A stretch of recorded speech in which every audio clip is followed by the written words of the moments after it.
নমস্কাৰ, আপোনালোক সকলোকে স্বাগতম জনাইছোঁ। মই মীনাক্ষী মোৰ অন্য এটি ভিডিঅ'লৈ। আপোনালোকৰ ফালে গৰম কেনেকুৱা হৈছে? আমাৰ এইফালে বহুত বেছি গৰম হৈছে। তথাপিতো ৰান্ধনি হিচাপে দুপৰীয়া ভাত বনাবই লাগিব। সেইকাৰণে ভাবিলোঁ সহজতে বনাব পৰা এটা সোৱাদ লগা চাটনি ঘৰতে প্ৰস্তুত কৰোঁ। ঘৰৰে ৰঙালাও আছিলে, তাৰে পাত কেইটামান ল'লোঁ, লৈ আৰু খুব ধুনীয়াকৈ ধুই তাৰে এটা চাটনি বনাওঁ বুলি ভাবিলোঁ। কাৰণ বনাবতো লাগিবই হয়। খুব ধুনীয়াকৈ ধুই ল'লোঁ।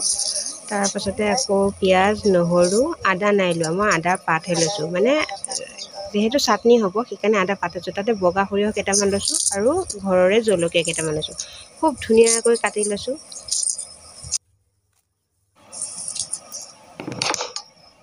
সকলোখিনি খুব ধুনীয়াকৈ কাটি ল'লোঁ। কাটি লৈ এখন কেৰাহী পাতি তাতে মই সকলোখিনি ভাজি ল'ম।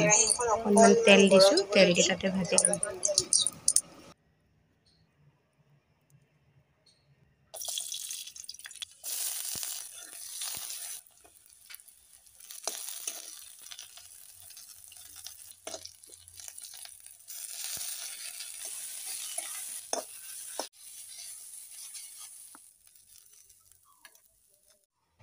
ভাজি ল'ব লাগে, তেতিয়া মানে সেই কেঁচা গন্ধটো নাথাকে।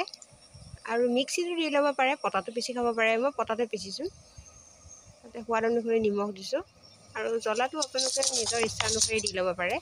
এখন হাতে কেমেৰা কৰি কৰি কাম কৰিবলৈ অসুবিধা হয়, সেয়ে অকণমান দিগদাৰো হৈছে।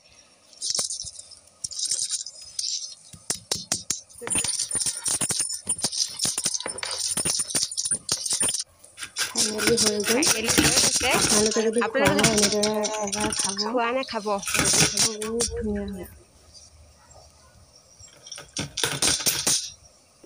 দেখিবলৈ যিমান ধুনীয়া, খাবলৈও সিমানেই ধুনীয়া, ভাল লগা। আশা কৰোঁ ভিডিঅ'টো ভাল পালে। তেনেহ'লে আজিলৈ বাই বাই।